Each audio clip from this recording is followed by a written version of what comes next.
Mes chers concitoyens, je tiens à vous informer de manière plus détaillée sur une situation critique qui a récemment secoué le Niger.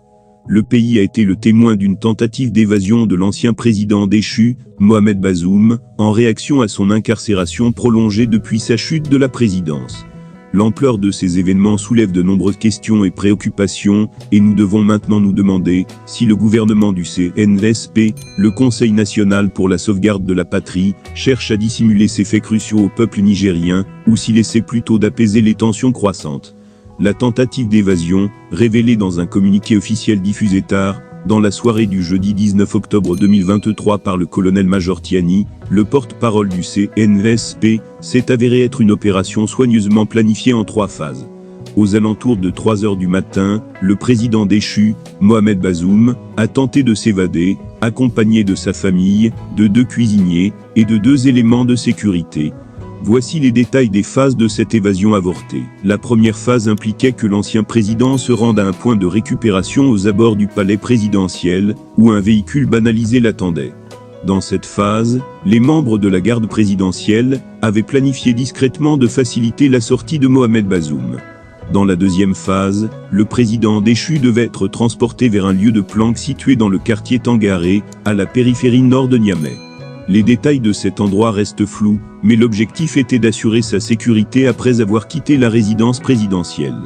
Enfin, dans la troisième phase, un déplacement était prévu vers 2 hélicoptères appartenant à une puissance étrangère. Ces hélicoptères étaient destinés à l'exfiltration de Mohamed Bazoum vers Birnim-Kebbi, une ville du Nigeria. L'opération d'évasion a cependant été rapidement détectée par les forces de défense et de sécurité nigériennes, qui ont agi avec rapidité et détermination pour la contrecarrer.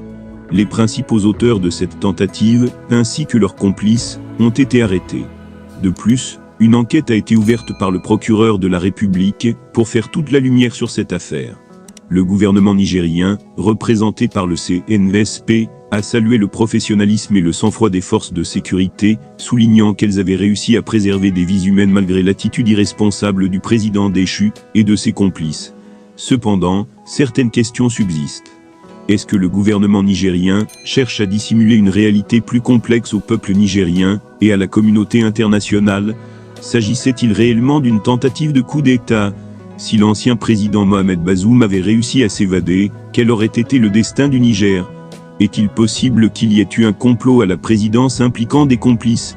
Toutes ces interrogations suscitent un grand nombre de préoccupations et de spéculations parmi la population. Pour répondre à ces questions et obtenir une compréhension plus approfondie de ces événements, je vous encourage vivement à vous abonner massivement à notre chaîne d'information. Partagez cette vidéo avec vos amis si vous la trouvez pertinente. Restez connectés pour de nouvelles vidéos à venir, car nous continuerons de vous tenir informés de l'évolution de cette situation préoccupante.